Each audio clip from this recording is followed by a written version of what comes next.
Olá, boa tarde. Sejam bem-vindos a mais uma edição de Mercado e Companhia. Vamos aos destaques de hoje. A mais intensa onda de frio em 7 anos está se aproximando e a meteorologia alerta para a ocorrência de neve e geadas já nos próximos dias em áreas do centro-sul do país. Você vai ver que a colheita do milho chega a 77% no centro-sul do país, mas produtores avaliam o risco dessas geadas afetarem a produção e, claro, as chuvas também. O CPEA registrou um novo recorde para o preço do bezerro em São Paulo. Você acompanha as tendências do mercado e mais na economia. É a 7ª semana seguida que a expectativa para o PIB do Brasil parou de piorar. Você vai ver também os efeitos no mercado de soja da redução da mistura de biodiesel ao diesel. Mercado e Companhia já está no ar. E a gente começa a semana com informações da previsão do tempo. A mais intensa onda de frio em 7 anos está se aproximando. A meteorologia alerta para a ocorrência de neve e geadas já nos próximos dias em áreas do centro-sul do país. Vamos a todos os detalhes com a Desirê Brant, que explica para a gente quanto de neve está previsto, para quais regiões, qual a intensidade desse frio, a quantidade de chuva, tudo que a gente precisa saber. Boa tarde, Desirê. Boa tarde, Kellen. Boa tarde também a todos que nos assistem. É claro que a gente vai começar falando dessa notícia aí do frio mais intenso desde 2013, quando naquela ocasião a gente teve queda de neve, inclusive na região de Curitiba. E para esses próximos dias, o destaque ainda é a chuva, que vai cair de forma muito significativa sobre o estado do Paraná. E depois dessa chuvarada toda, vem o frio, especialmente no final da semana. Eu separei esse mapa aqui, que mostra até onde vai o alcance dessa massa de ar polar e com temperaturas abaixo de zero. Isso deve acontecer especialmente de quinta para sexta-feira. A sexta promete ser o dia mais gelado na região sul do Brasil e com valores abaixo de zero entre o norte do Rio Grande do Sul, Santa Catarina, inclusive áreas do Planalto, até o sul do Paraná. Existe essa possibilidade de nevar porque ainda vai ter muita umidade. E aí, essa combinação de muito frio e de água precipitável é que pode favorecer a ocorrência de queda de neve em alguns pontos da região sul do Brasil. De acordo com as últimas atualizações de previsão de queda de neve, a gente tem essa possibilidade aqui, desde as áreas próximas aqui à Soledade, no Rio Grande do Sul, até o extremo sul do Paraná, onde a temperatura pode ficar 3 graus abaixo de zero. E aí, como eu falei, combinada aí com a presença ainda de água precipitável, pode favorecer a ocorrência de queda de neve. Alguns modelos estão indicando de 10 até 35 centímetros de neve, o que seria muito para o Brasil. Então, por enquanto, a gente fica monitorando o comportamento desses modelos que estão indicando a quantidade de neve. De qualquer forma, independente da gente chegar a 10 centímetros, o que já seria bastante em se tratando do Brasil, a gente fica de olho no comportamento e no alcance dessa massa de ar polar, Kellen. Pois é, Desirê, nos interessa também, além da neve, saber quanto que essa condição vai trazer de chuva. A gente há dias tem alertado aqui sobre a chance da chuva começar e depois não dar trégua, isso afetar os trabalhos de colheita do milho segunda safra. A Desirê vai trazer isso para a gente e vai trazer também os riscos de geada, já que as temperaturas caem, não é só a neve que impressiona com essa chance de até 35 centímetros, a geada também preocupa. Conta para a gente, Desirê. Olha, Kellen, por enquanto, como eu falei, o risco de geada, por enquanto, não chega às áreas produtoras, porque vai ter bastante umidade. E olha o que vai chover ainda. Esse é o mapa de chuva para amanhã. E a gente destaca aqui, desde o norte do Rio Grande do Sul até o Paraná, chega até Mato Grosso do Sul, São Paulo e até mesmo sul de Minas Gerais. Olha a quantidade. Principalmente no Paraná, não para de chover nesses próximos dias. Vai ser praticamente uma semana inteira de grandes acumulados de chuva, ultrapassando facilmente 100 milímetros em muitos municípios do Paraná. A chuva também alcança 50 milímetros aqui no sul do estado de Mato Grosso do Sul e sul de São Paulo.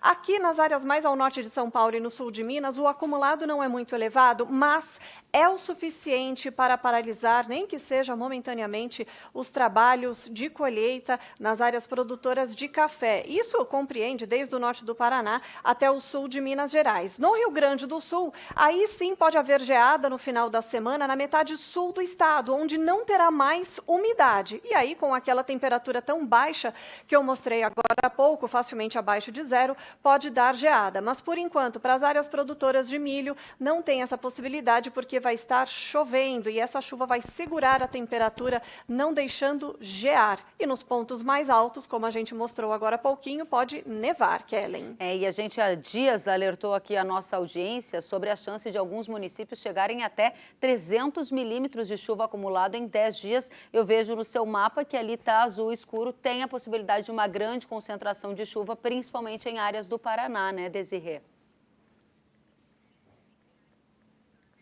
Isso mesmo, até porque semana que vem tem mais um pouco de chuva, diminui o acumulado, mas continua a chover. Então, embora o mapa mostre 100 milímetros em alguns municípios, já está chovendo, ainda tem muita água para cair e na semana que vem. Então, sim, em alguns municípios a gente pode atingir 300 milímetros no decorrer desse período agora de chuva, que está sendo previsto já faz algum tempo. Vamos em frente. O mercado de gado de reposição segue aquecido e a média dos preços em São Paulo atingiu um novo recorde no indicador CPEA. Vamos ver. O preço médio do bezerro em São Paulo, calculado pelo CPEA, voltou a bater o recorde e ficou cotado a R$ 2.141,17 por cabeça. Na última semana, o valor avançou quase 2%, após ter ficado estabilizado entre o final de julho e o início de agosto. No ano, o indicador de preço do bezerro já acumula alta de 39,7%.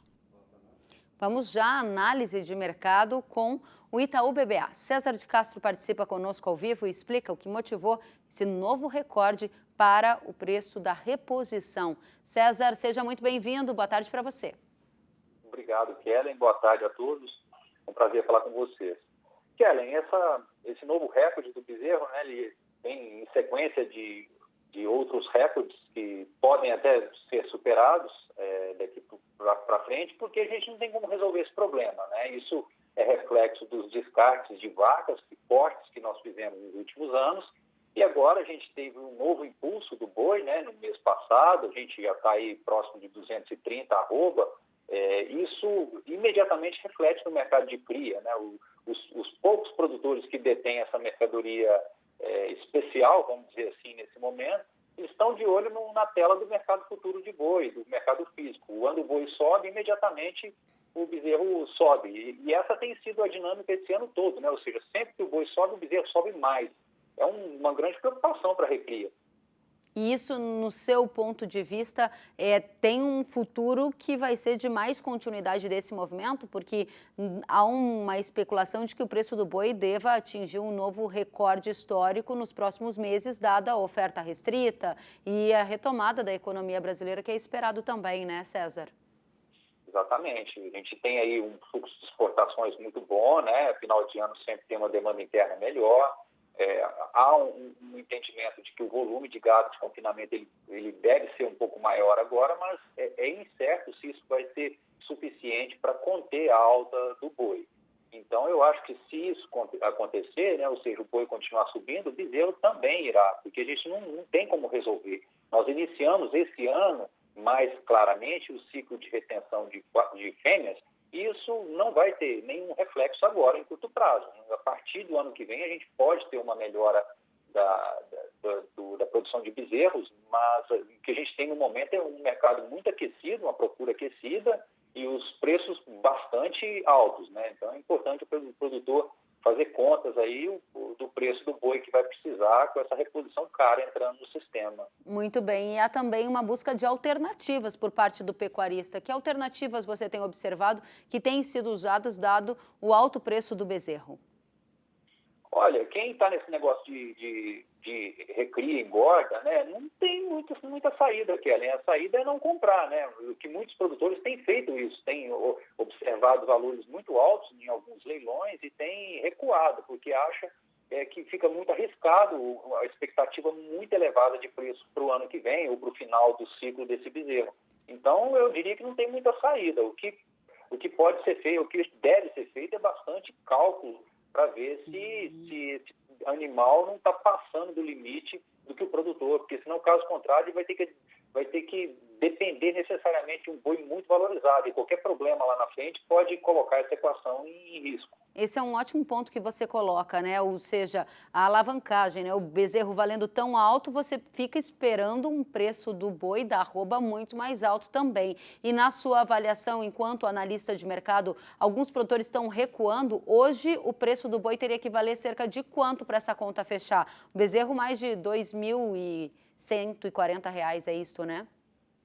Olha, Kelly, precisaria de um boi gordo aí, mais ou menos nesse preço, né? A recria aos preços atuais, ou seja, esse preço de boi e o preço de bezerro, a margem é muito pequena da recria e engorda.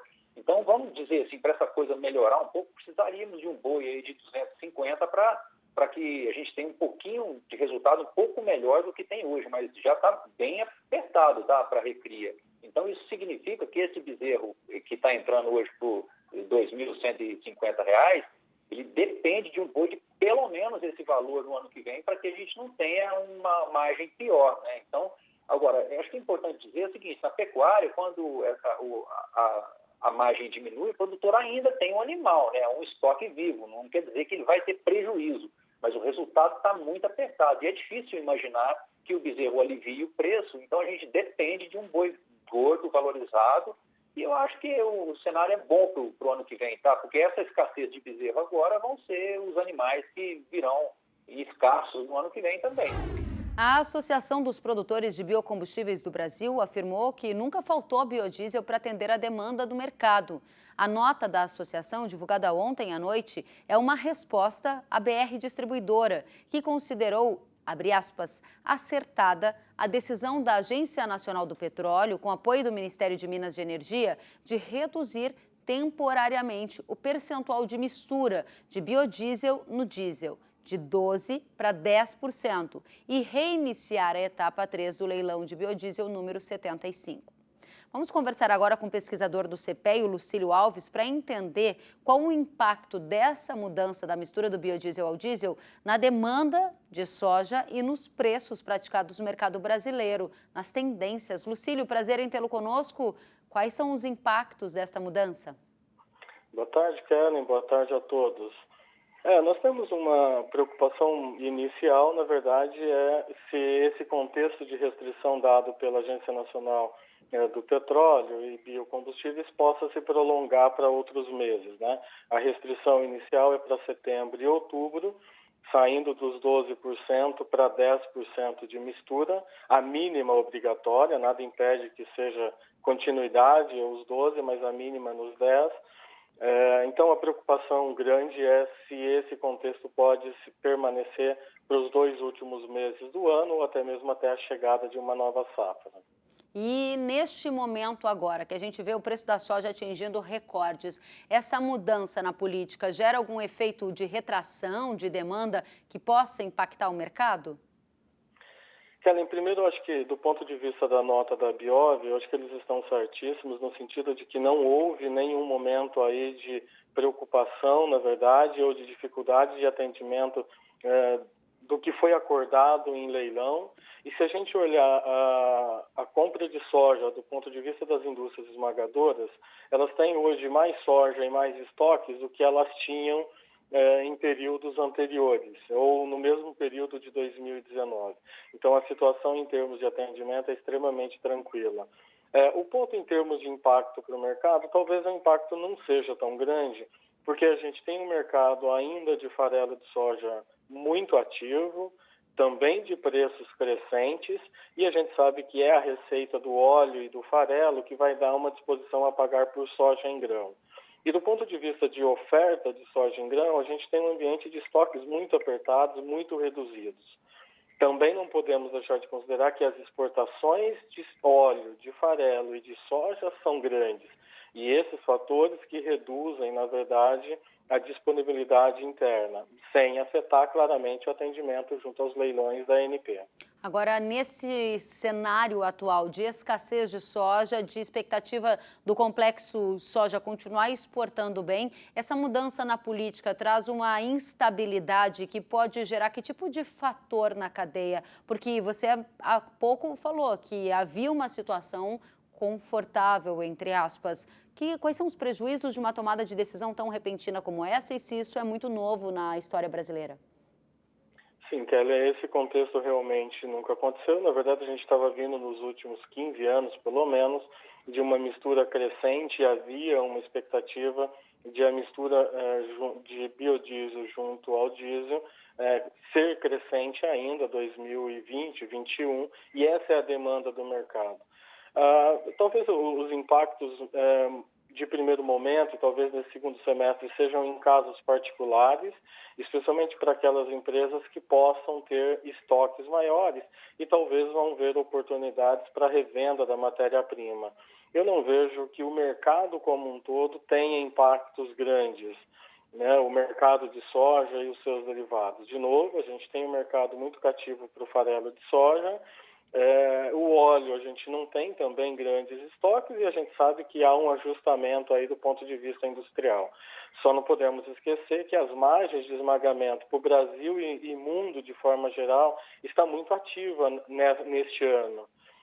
Isso significa que pode haver inclusive um deslocamento de demanda daqui para o mercado internacional, ou seja, exportar aquela soja que até então estava parada, porque a gente pode encontrar disposição a pagar. Sentiu falta de algum conteúdo? Acesse canalrural.com.br.